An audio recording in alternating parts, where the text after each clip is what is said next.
दोस्तों, हिंदू कैलेंडर के अनुसार हर वर्ष माघ मास के कृष्ण पक्ष में आने वाली एकादशी को शर्तिला एकादशी के नाम से जाना जाता है। शर्तिला एकादशी के दिन श्री हरि विष्णु की पूजा अर्चना की जाती है। मान्यतानुसार ये तिथि मनुष्य को मृत्यु के बाद वैकुंठ धाम में स्थान दिलाने में सहायक होती है। इसलिए शर्तिला एकादशी पर व्रत करने और भगवान विष्णु का ध्यान करने का बहुत महात्म्य माना गया है। हिंदू माह माघ में आने वाली शर्तिला एकादशी को धार्मिक दृष्टि से बहुत महत्वपूर्ण माना जाता है। मान्यताओं के अनुसार भूलवश किए गए पाप कर्मों का पश्चाताप करने के लिए शर्तिला एकादशी का व्रत और पूजन करना चाहिए। इसके साथ ही वे लोग जो वर्ष भर किसी भी तरह का दान पुण्य और पूजन करने में असमर्थ होते हैं, वे शर्तिला एकादशी की पूजा करते हैं। आजीवन भगवान विष्णु की कृपा पाने के लिए और मृत्यु के बाद विष्णु जी की शरण में जाने के लिए शर्तिला एकादशी की विधिवत पूजा की जाती है। शर्तिला एकादशी के महत्व को जानें।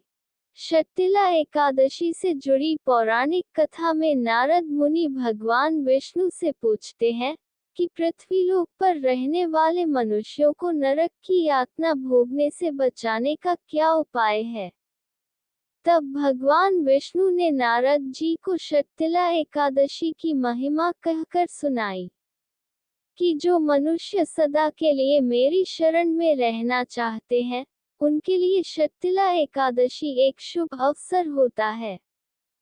पद्म पुराण में भी वर्णन मिलता है कि शर्तिला एकादशी पर किया गया दान, पूजा और व्रत का लाभ कन्यादान और स्वर्णदान के बराबर पुण्य फलदायी होता है। हजारों वर्षों की तपस्या से जो फल प्राप्त होता है, वही फल एकमात्र शर्तिला एकादशी का व्रत करने से मिल जाता है। साथ ही अगर आप शर्तिला एकादशी के दिन व्रत नहीं भी रख पा रहे हैं, तब भी आप अपनी पूजा और दान में तिल का प्रयोग कर सकते हैं। मान्यताओं के अनुसार इस एकादशी पर भक्तों द्वारा किया गया तिल का दान और विभिन्न तरह से किया गया तिल का उपयोग बेहद महत्वपूर्ण होता है। शर्तिला एकादशी में तिल का महत्व बहुत माना जाता है। शर्तिला एकादशी के दिन तिल से स्नान, तिल का उपटन लगाना, तिल से हवन, तिल से तर्पण, तिल का भोजन और तिलों का दान करने पर स्वर्ग की प्राप्ति होती है। जीवन में प्रगति के लिए इस दिन स्नान के पानी में थोड़ा सा गंगाजल और कुछ तिल के दाने मिलाकर स्नान करें। इसके बाद साफ कपड़े पहनकर भगवान विष्णु की पूजा करें। इससे उनकी कृपा हमेशा बनी रहती है। वैवाहिक जीवन सुखमय और खुशहाल बनता है और इस व्रत की कथा सुनने एवं पढ़ने से मोक्ष की प्राप्ति होती है। इस व्रत को रखने से मनुष्यों को अपने बुरे पापों से मुक्ति मिलती है। इस व्रत को रखने से जीवन में सुख समृद्धि आती है।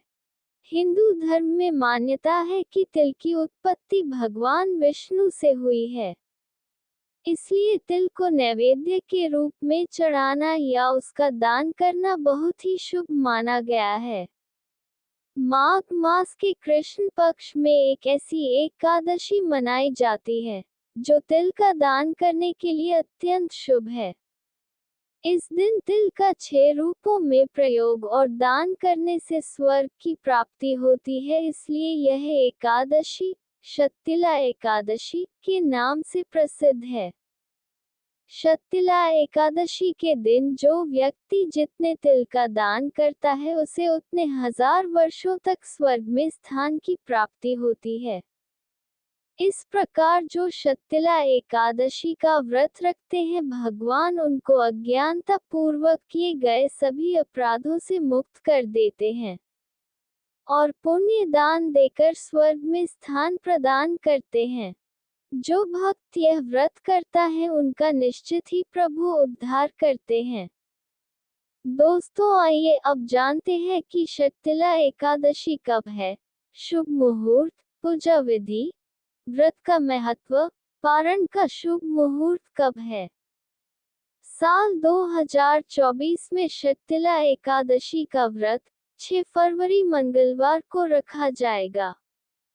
दोस्तों, अब षटतिला एकादशी व्रत का शुभ मुहूर्त जानिए। पंचांग के अनुसार माघ कृष्ण पक्ष की एकादशी 5 फरवरी 2024 को शाम 5:24 पर शुरू होगी और 6 फरवरी 2024 को शाम 4:07 पर समाप्त होगी। पूजा का मुहूर्त सुबह 9:51 दोपहर 1:57 पर है। षटतिला एकादशी का व्रत पारण 7 फरवरी को सुबह 7:06 से सुबह 9:18 तक किया जाएगा। षटतिला एकादशी व्रत की पूजा विधि क्या है, चलिए जानते हैं। इस दिन प्रातःकाल में उठकर तिल का उपटन लगाएं और जल में तिल डालकर स्नान करें। नित्य कर्मों से निवृत्त होकर व्रत का संकल्प ले। षटतिला एकादशी का व्रत निर्जला और फलाहारी या जलीय व्रत रखा जा सकता है। पूजन के लिए एक चौकी पर विष्णु जी की प्रतिमा स्थापित करें। सबसे पहले जल, अक्षत, फूल अर्पित कर हल्दी का तिलक करें। फिर 5 मुट्ठी तिल लेकर 108 बार ओम नमो भगवते वासुदेवाय मंत्र का जाप करें। भगवान को धूप, दीप, नैवेद्य अर्पित कर आज की एकादशी व्रत की कथा का पठन या श्रवण करें। पूजन के अंत में आरती करें। उसके बाद प्रसाद ग्रहण करके दिन भर यथाशक्ति व्रत रखें। दूसरे दिन ब्राह्मण को भोजन खिलाएं जिसमें तिल के पदार्थ भी शामिल हो। फिर दक्षिणा और तिल का दान करें और शुभ मुहूर्त में व्रत का पारण करें।